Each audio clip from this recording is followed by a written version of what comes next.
So there are a lot of these automation processes. So these were things we inherited, and we have built the infrastructure, we are building on it, but I'm just talking, half and half on this. When there's an executive session, I will be able to open up the entire structure of what we are trying to do and what we have done and where we are going to. To him or when he's free to do that, but the point being made by Distinguished Senator Jibrin, for me, this is the answer you should have provided.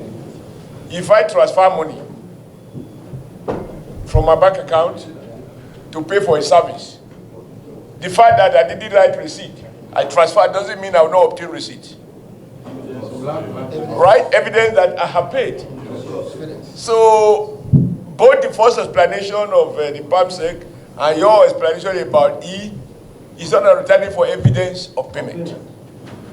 Otherwise, we'll be dealing with invisible transfers, and I don't think that is your intention. So I think you are right. The ministry needs to provide this evidence, because if we are going to talk about budget, it's only to the extent that we have revenue that have been generated. Otherwise, the budget will not perform. So, but this is just my comment on this, but there are other questions that have been put, including some question we need a substantive answer. And I saw, I think for the first time, we have to understand two things. Number one, this government has paid a lot of attention to borders, and we've also achieved a lot. But while I was talking the other time, I spoke about some certain information being classified, because we're talking about, Mr. Chairman. Mr. Chairman, attention.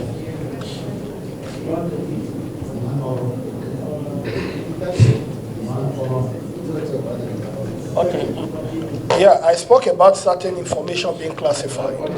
And it is my desire, maybe one of these days, we'll be invited to talk on the progress that we are making precisely in terms of border. But obviously with the camera and everything, we cannot talk about our efforts in terms of border control here. I will not do that, because the last time a newspaper spoke about some of the solutions we're deploying, and the next thing we saw was an attack in Kebbi, and we lost 3 of our officers. That was we lost 3 engineers working on some of these projects. We lost them, that was last week, Tuesday, in Kebbi. So I will not sit here and endanger the lives of innocent people at the border by bringing into fore, by unclassifying a classified information. So maybe I plead with this August Assembly that there can be a day for interaction with regards to border strategy. Closed door, and we'll be able to open up the whole space of what we're achieving. Then also, it's unfortunate that Honorable Zainab had left here, because I would have responded to her. She had left. Okay. Yeah, she spoke about provision of border posts and etc. in the ministry's budget. It's a misnomer. I believe even if you see it in my budget, you will query me. I do not. The ministry is an aggregator. The ministry is a supervisor. Border post is exclusive responsibility of Nigerian Immigration Service. I do not control troops. I do not build FOBs. It is Immigration Service and Customs that does that. And as a ministry, I will not usurp the power of an agency under me. That's wrong. So that it's not in the budget. For her to query that, she should have first of all queried the immigration budget to see maybe FOBs or borders are there. So in the Ministry of Interior, I cannot put construction of border post in Ministry of Interior, because it's not my responsibility. It is the responsibility of NIS and Customs. It's my responsibility to supervise, to ensure that they do what they are supposed to do, but not to usurp their powers. So that is the response to that. Then on the issue of data harmonization, of course, I can't remember any country, and I repeat, in the world that has a no-fail-safe solution to data protection.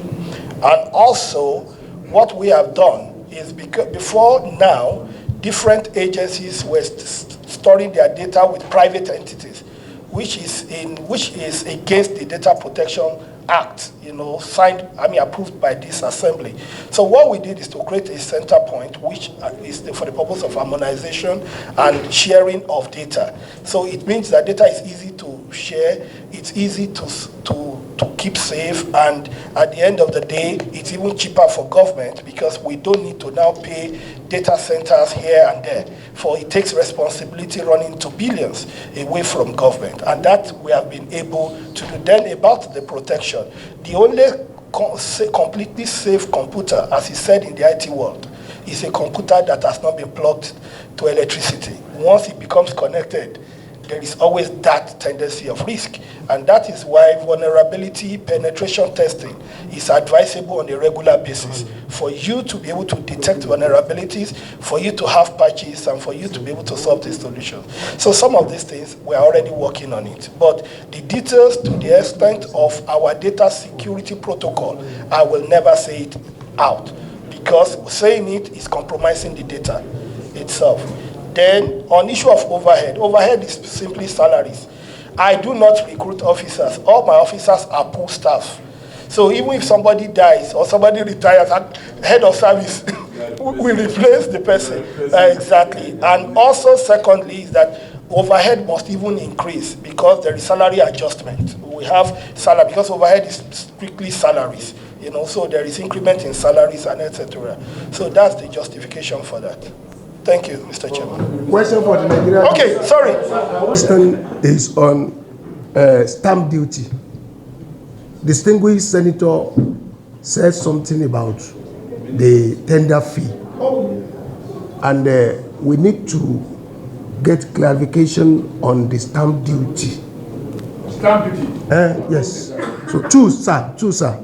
Honorable Minister, what are your plans as partaking the youth of the streets, the young graduates in Nigeria?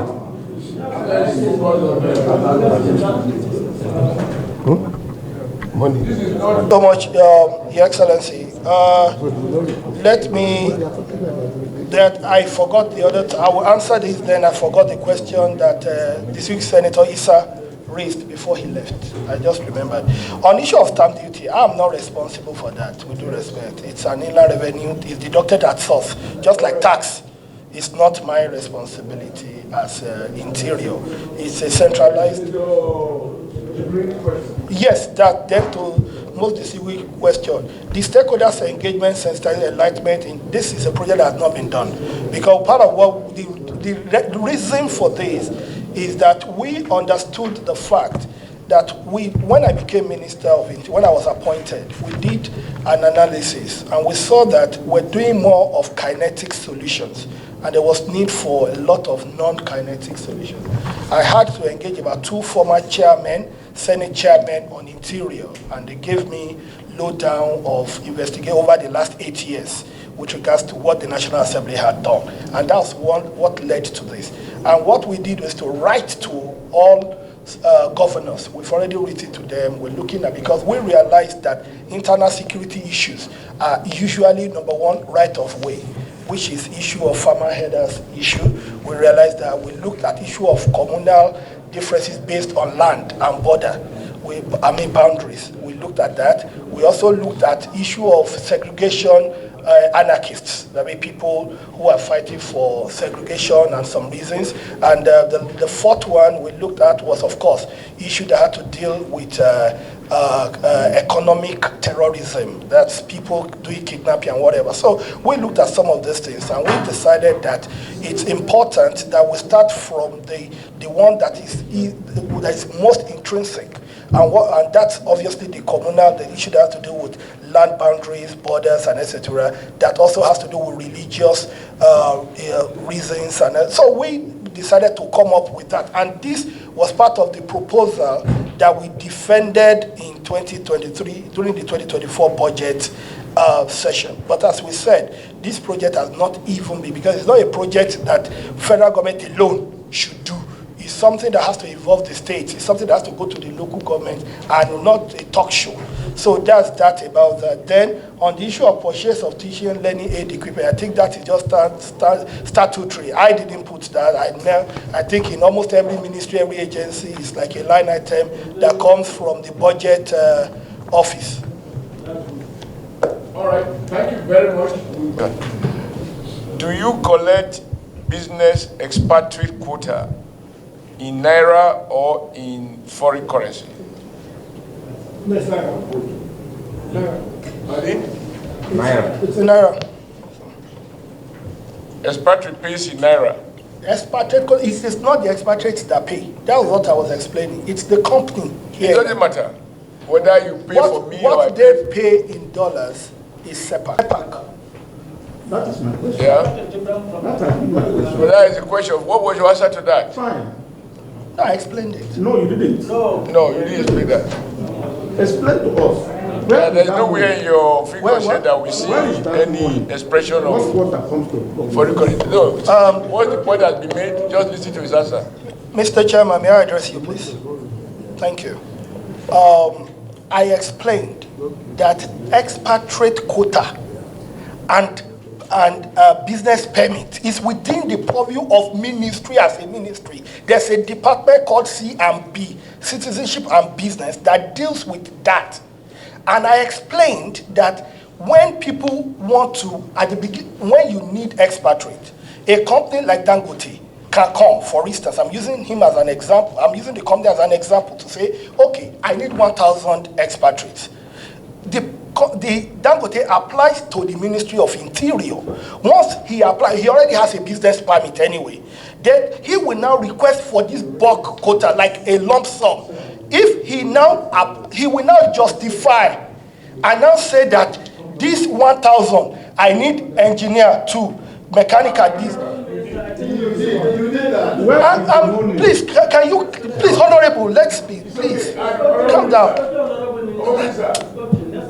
The issue of setback is not, Your Excellency, 1 point, please, 1 point. I raised it very clear, and that's why I said the issue of setback. It is not within the purview of the ministry. It's Off your mind.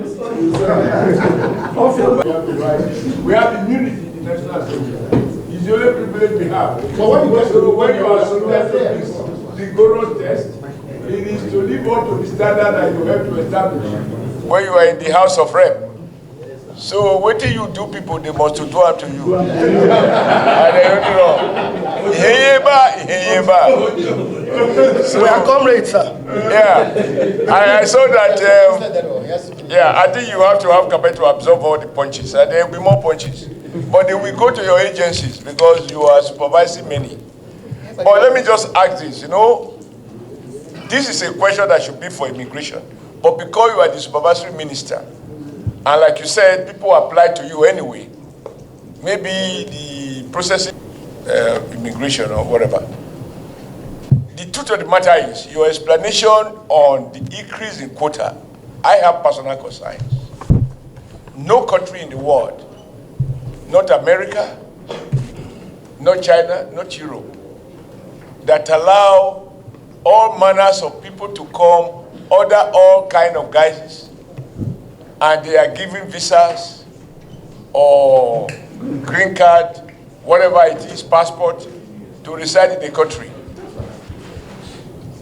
When, maybe over the weekend when you are not at work, just visit some of the commercial centers in Abuja, and you will find expatriates selling chairs, selling tables. You will find expatriates selling bread, making bakeries. I don't want to measure their nationality, so I mean, I have to be a bit diplomatic. But there are clearly jobs that Nigerians can do, jobs that Nigerians have been doing, that have now been relaxed and transferred back. All the gains of indigenization, Nigerianization. As a union leader, I fought many employers when they seek to import expatriates to do jobs that Nigerians can do. And as it stands, somebody said it from brass.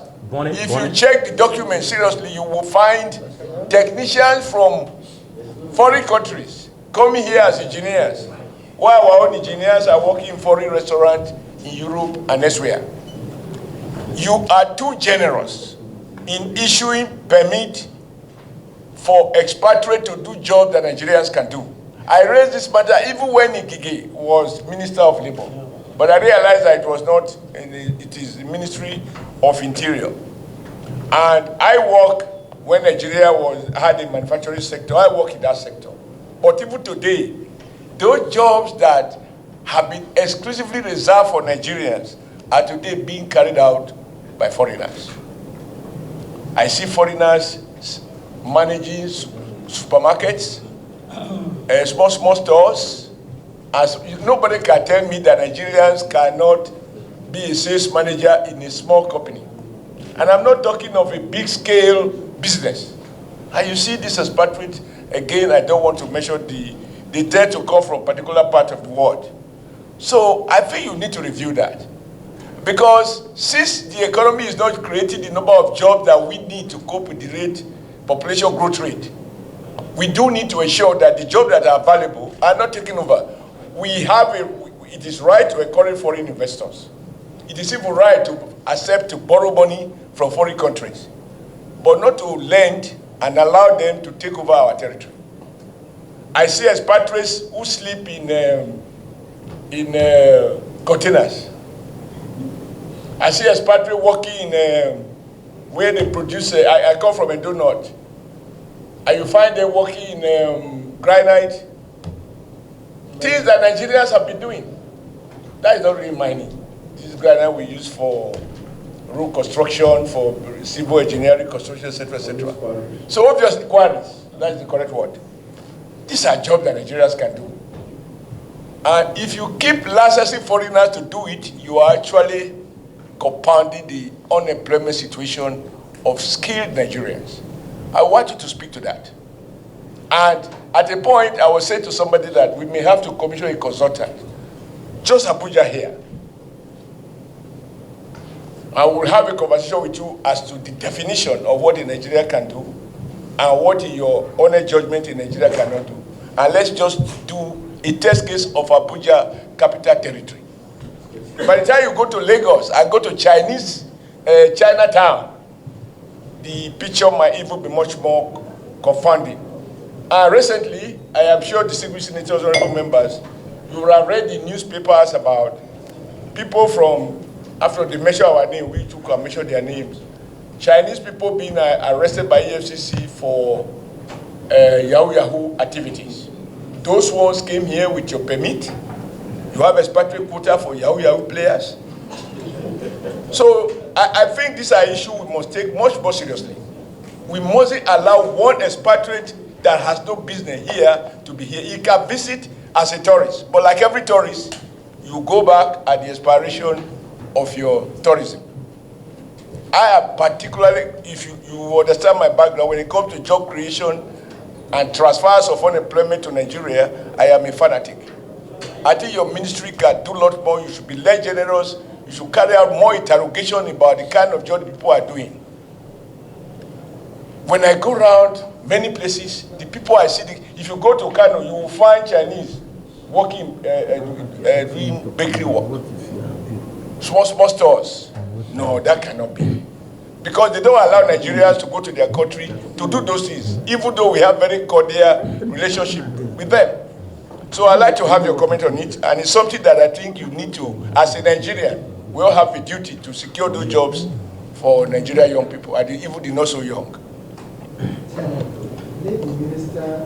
Let me say this, that there is nothing to hide, and I was talking about a process.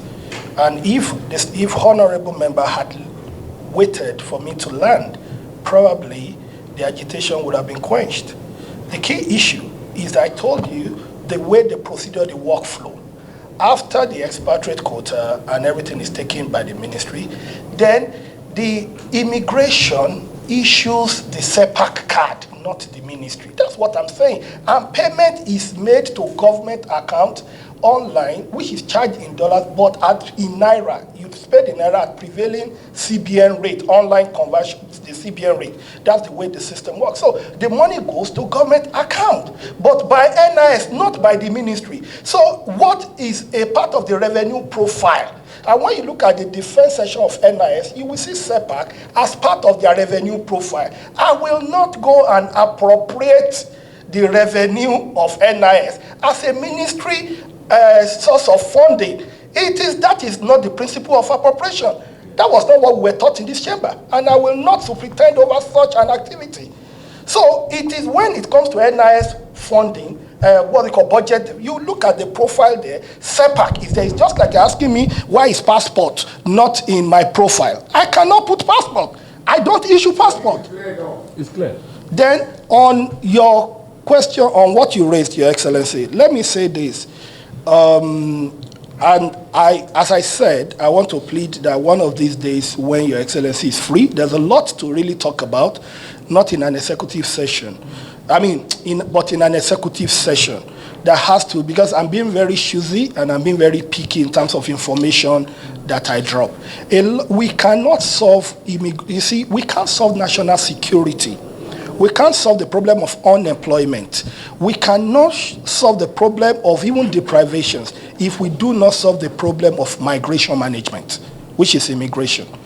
And these are not issues that we'll talk about in public. When we speak about these people, the problem is oftentimes we try to solve compound problems by solving them in silos. We cannot provide a solution in silo to a compound problem. 90%, I want to tell you, sir, a lot of the people that you spoke about, they do not have permits. A lot of them do not even have these documents. And that is the essence of the automation process that we are doing. Because I'll give you an example. When you go to Singapore, when you go to any country in the world, the effective border control management is the basis of the basis of your whole migration management. I'll give you an example. When somebody is coming into Nigeria, it's part of the solution we are deploying now, free of charge. I mean, it's not government funding. We're doing it. When somebody is coming into Nigeria, how do you even confirm and ensure that the person is not even coming through a fake visa? Something as simple as that. That's number one. Number two, we inherited a system. We inherited a system whereby we had two visa regimes. I don't know of any country that runs dual visa regimes. There is what they call it, the manual and the auto, the bow visa here and there. So even when you go to a country, just like our passport, it's now that we now have just one series now, starting from this January. It's what we've been doing over the last 80 years. And immigration, that's why Nigerians are treated with disrespect. Sometimes at foreign border posts, you go into America, somebody in front of you who is a Nigerian gives a passport.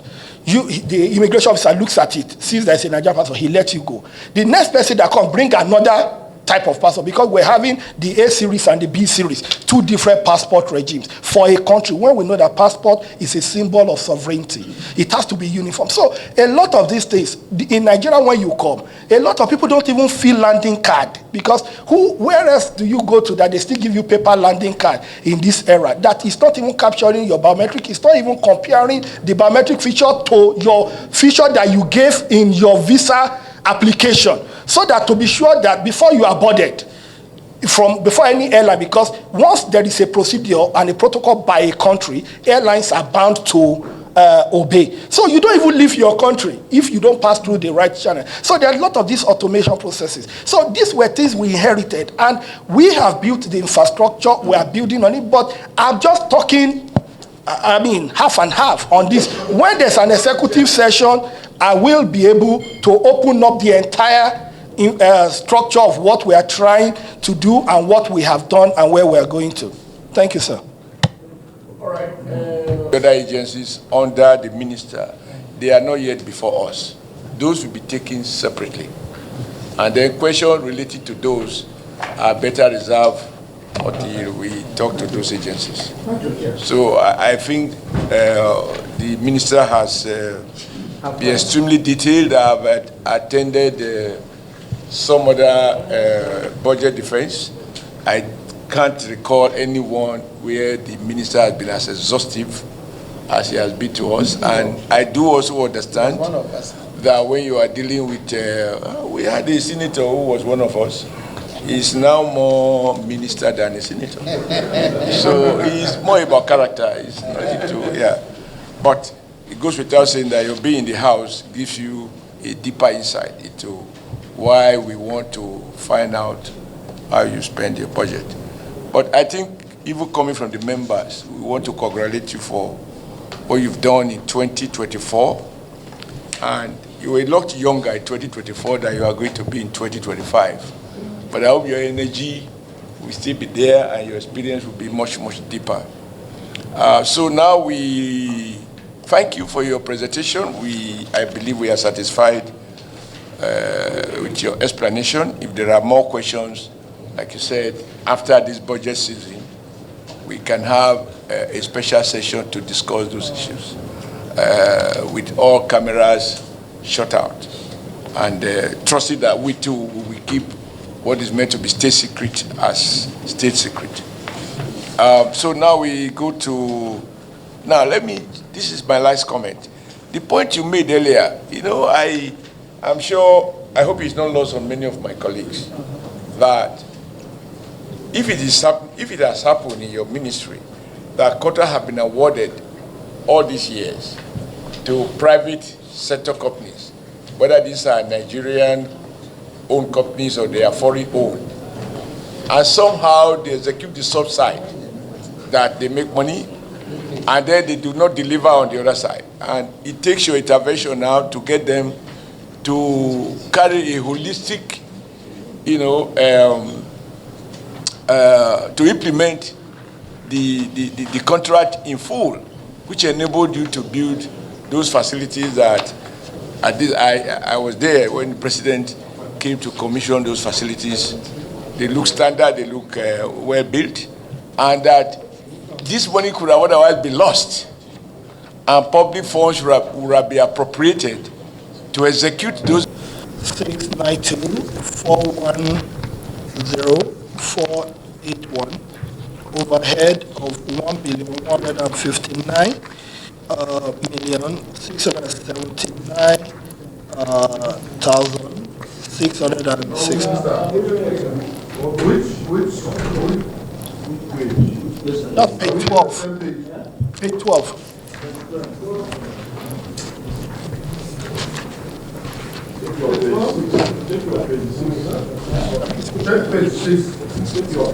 Page 6.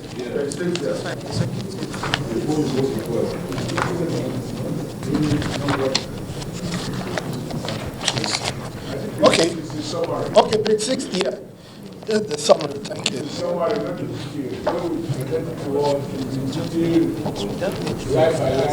Yeah. Page 6 is just the summary. This detailed copy. Here, we're proposing, what we have here is a personnel 1,692,410,461, and overhead of 1,100,000. No, speak more to the mic. No, the mic is on. Yeah. Just speak to it. Yeah, sorry, sir. For Ministry of Interior, we have personnel of 1,692,410,481, overhead of 1,159,879,666, and capital of 3,831,173,048, giving the ministry as an entity a total allocation of 6,683,463,175. Then underneath are the allocation for all the other agencies, correctional, immigration, NSCDC, the board, and the Federal Fire Service. So, which takes every. That's it.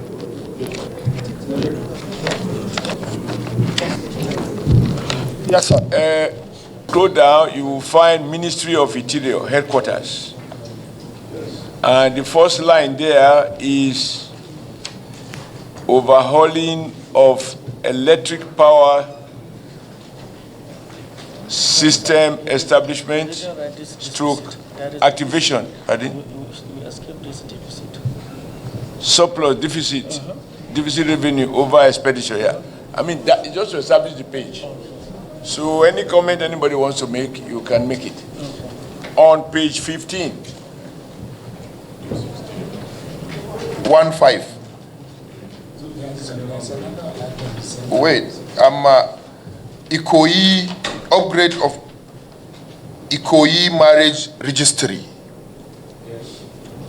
And just fourth line below that, there is another renovation and upgrade of Ikoyi marriage registry, new, 180 million. And